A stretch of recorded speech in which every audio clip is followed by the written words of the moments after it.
understand that if you're at a competitive program, maybe you're one of the better freshmen, but by the time you become a junior, right, are you athletically developed enough to play varsity basketball? It's a real conversation that you have to have as a family because it's really challenging, again, to play any varsity level sport at a high level.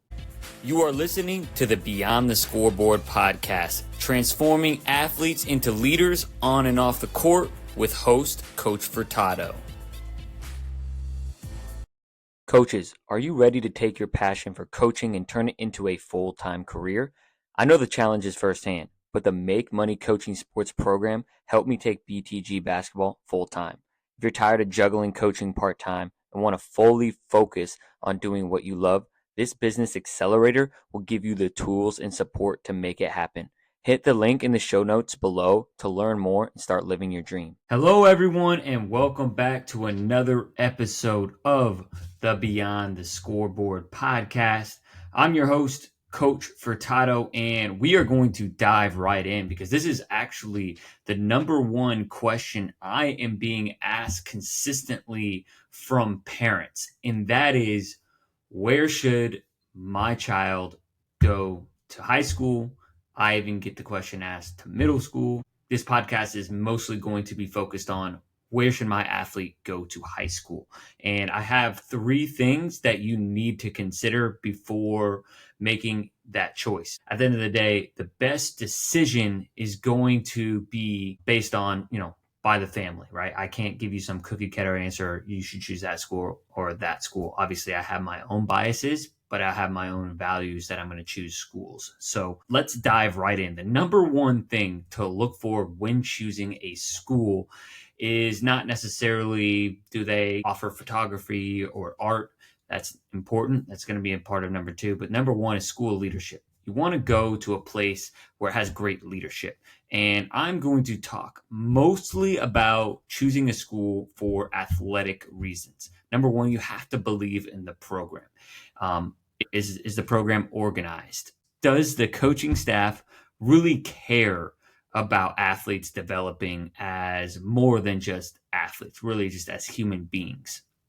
And then number 3, what about the entire school, right? It could be one thing. There can be great athletic departments, but if the school doesn't have great leadership from the top down, then that may not be the best school for your athlete. And what to look for in great leadership. What does great leadership look like? It looks like functional, right? Like, do people, reply to your emails? Are you getting consistent and clear communication, right? From what do the parents and athletes that are a part of that program now, what are they saying about the leadership? That's something that you can really dive into and do your research on. So the leadership is the number 1 important aspect of choosing a high school. Number 2 is going to be your values. So this is going to be something that is different from everyone. And this is where I can kind of get into the detailed part of this conversation. I am in Los Angeles. And so I have a really interesting, I guess you could say, there's a very diverse range of schools here in Los Angeles. There are charter schools, there are your typical public schools, there are private schools, and within each of those charter, private, and public, there's high-level basketball programs, there's mid-tier basketball programs, and there's programs that focus mostly on academics. And you are going to have to decide as a family, how important is athletics? So right now I am at a private school in Santa Monica. Athletics are pretty important, right? They're pretty important for most of our athletes.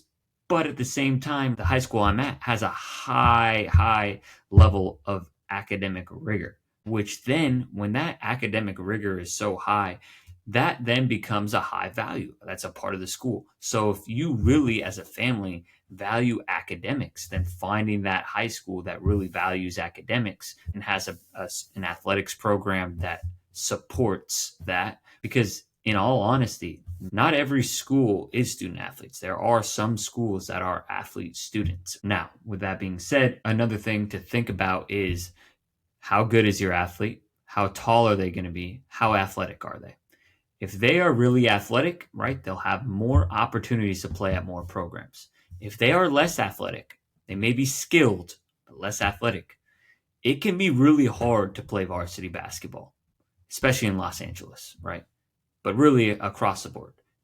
If you are athletic, give yourself a chance. Give yourself an opportunity to play at different places. But at each level you go up, right, your height matters more. Your strength matters more. Your speed matters more. And your athlete, if you're going to be realistic, may have a ceiling. That ceiling may be JV at a high level school. But if you want to go to a more of an academic school, maybe their basketball or tennis program is not as competitive, they can play there, right? Because that school doesn't have the same pool of athletes that another school may have. And that is something that I think a lot of people overlook. And a lot of people have wanted to come to our school because it's smaller. We have some really, really good athletes on the team. Like our varsity basketball team is very competitive. If you are not a high level athlete, or you either have to be a high level athlete or a worker, it's really hard to play basketball at a high level, at least in Los Angeles, right? I'm speaking in terms of my experience and what I see here in the LA basketball world. With that being said, what are some of the other priorities? Talking about, does it offer Spanish? What's the socioeconomic breakdown of the school? How diverse is the school? Is it important for you and your family to have kids that are interacting with multiple different cultures a day, right? Those are all priorities, right, that you all have to kind of rank, right? What are our top 3 priorities? And then you start narrowing down schools in that way. The last thing is constraints. Those are the things you have to do research for. How far away is the school? What is that work-life balance going to be? Oh, you found a great school. So we're here in LA. You found a great school. The school that I'm at, they have people that are from what we'll call it the South Bay that commute all the way up to North Santa Monica. That can be an hour drive each way. Is that something that you as a family want to do? That is a great question that you have to ask. Those are some of the constraints, transportation and finances. And those are all different things that we can think about and we have to think about as, parents of athletes. This is my perspective as a coach that I want to give you all to help you all make more informed decisions on where your athlete goes to high school. Because gone are the days where, like me, I went to one school, K through 8, like a lot of people go through elementary, middle, then high. And then I went to one high school 4 years. What you're seeing now is, I am at a school where most of the varsity team are transfers. There are, I think, 2, maybe 3 kids on the varsity team that have been there since their freshman year. With that, right, understand that if you're at a competitive program, maybe you're one of the better freshmen, but by the time you become a junior, are you athletically developed enough to play varsity basketball? It's a real conversation that you have to have as a family because it's really challenging, again, to play any varsity level sport at a high level. Now, again, there are different schools in Los Angeles that are maybe not as competitive. So I think you'll have to ask, right? Is my son playing and actually playing, or my daughter actually playing on the varsity basketball team? I'm talking about getting minutes. Is that important? Well, we have to potentially be realistic on where they can go. So I hope that was helpful. Number 1, you have to follow great leadership. Number 2, you have to know your values and your priorities when you're looking at schools. And number 3, you have to be realistic about the constraints. I hope that was helpful. At BTG, we give an experience where we help, along the way, right? We're not going to be guiding you hand in hand with consulting. However, we are available for those conversations, and we are here to help athletes become better human beings. And there is just a real ceiling, and that's why we named it Beyond the Game Basketball, because we want to prepare young people for life beyond the game, because that's what is realistic for most of your athletes. And that's something you have to consider too, is what program is going to help my young athlete become a better person. So if you got something out of this, you want to share it with another parent, please do. Please go give it the 5 stars and like it on YouTube and subscribe in all the places. That's how we grow. That's how we help shape and transform the next generation of athletes into better people beyond the game. So Coach Furtado out.